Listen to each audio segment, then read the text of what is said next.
আমরা প্রত্যেকেই mobile phone ব্যবহার করে থাকি। অনেকেই আছে যে মার্কেটে গিয়ে নতুন ফোন কিনে, আবার অনেকেই আছে ইউজ ফোন কিনে। আমরা যে ইউজ ফোনগুলো কিনি সেই ফোনগুলো কোথা থেকে আসে?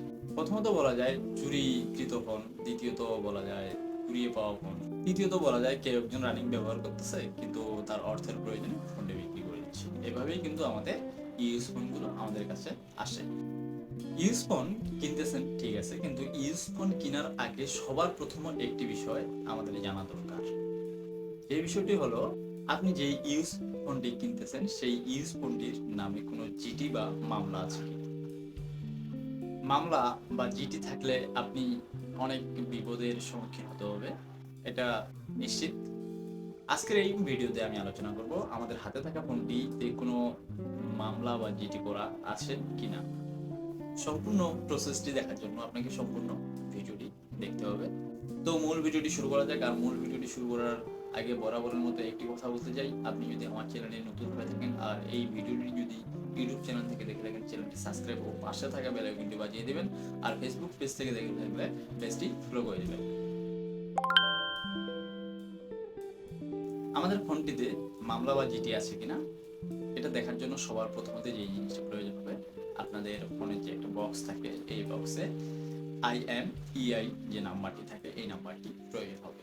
আর আপনি যদি বক্সটা কোনো কারণে হারিয়ে ফেলেন বা আপনার বক্সটা যদি আপনার সঙ্গে বর্তমানে না থাকে, তাহলে আপনাকে এই নাম্বারটি আপনার ফোনটির মাধ্যমে বের করে নিতে হবে। চলুন স্ক্রিনে চলে যাওয়া যাক। আমরা প্রথমত ডায়াল করে চলে যাব। ডায়াল করে যাওয়ার পর এখানে আমরা লিখব *#06, তারপরে হ্যাশ দিলে আমাদের IMEI নাম্বারটি সরাসরি দেখাচ্ছে। দেখেন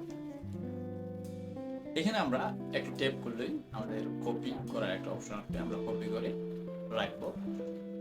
তারপরে এখান থেকে বের হয়ে যাব। বের হয়ে যাওয়ার পর আমরা গুগলে চলে যাব। গুগলে যাওয়ার পর IMEI.info লিখে সার্চ করব। তারপর দেখা যাচ্ছে সরাসরি আমাদের IMEI সাইটে নিয়ে গেছে। সেখানে প্রথমত আমরা একটা বক্স দেখতে পাচ্ছি, সেই বক্সে আমাদের যে নাম্বারটি আমরা কপি করলাম অর্থাৎ IMEI নাম্বারটি আমরা এখানে দিয়ে দেবো। তারপরে নিচে দেওয়া আছে চেক, সেখানে চেককে ক্লিক করব।